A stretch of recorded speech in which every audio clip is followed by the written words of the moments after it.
So in this video, I'm going to share the best investment, the one that is going to make you the most amount of money. I can promise you this, I did not save my way to millionaire status. And this is one none of the finance pros are sharing. For this to make sense, I'm going to need to give you a little bit of context and background on what all of the different investment types are. Because an educated queen is a rich queen. Okay, to start off with, we have stocks. Everyone's heard about these, but not everyone knows how they work. So public companies, which essentially just means companies that the public can invest in, like you and me, they allow you to buy shares in their business. Think of it like this. When you buy a share, now you get to share in the company's profits. You become a part owner by purchasing this. The price of the share will change over time based on how the business is doing. So if the company starts doing things like innovating or making more money, then the company is worth more. When the company is worth more, the share prices go up and you make money. So I'm gonna head over to my office for this because I wanna show you guys something, but let's say you bought shares of Apple stock in December 2018. This means each share you would have bought would have cost you $39.06. That was the value of the share on December 2018. Since then,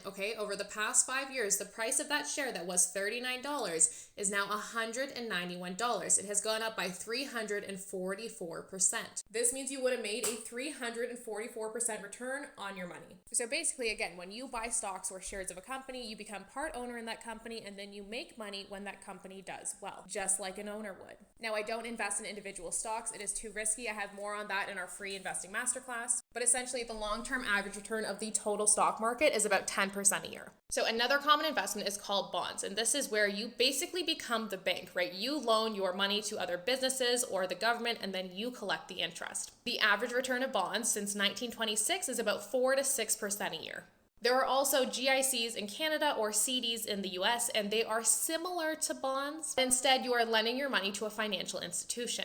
Right now, the rates are great. They're about 5%, but in the 2010s, the returns were closer to 1 to 2%, like it barely even kept up with inflation. Now, you're probably thinking, okay, Nicole, out of all of those, if stocks return an average of 10%, then that is the best investment. That's where I should be putting all of my money. Why would I ever put my money into something else if it gives me a lower return, right? It makes sense logically. And that is because not every investment is right for every goal. Personal finance is personal. So while the finance bros are making TikToks telling you this stock is going to the moon, when the reality is even the pros can't get that right, or telling you to invest in crypto, I want you to know and understand that the best investment is not the flashiest, most in-your-face one. It is the one that is aligned with your goals. I know that's not as exciting, but the investment that's going to make you the most money is the one that is aligned with your goals, your timeline, and your tolerance to risk. Like, let's say you have money that you need in 1 year, don't put this in stocks because you have a 1 in 4 chance of losing money. And that's with a diversified portfolio. But again, we're going to talk more about this in the free Ultimate Investing Masterclass. So if your goal was 1 year away, a GIC or a CD would actually be a much better investment, even though the return is lower. And that's because the return is guaranteed.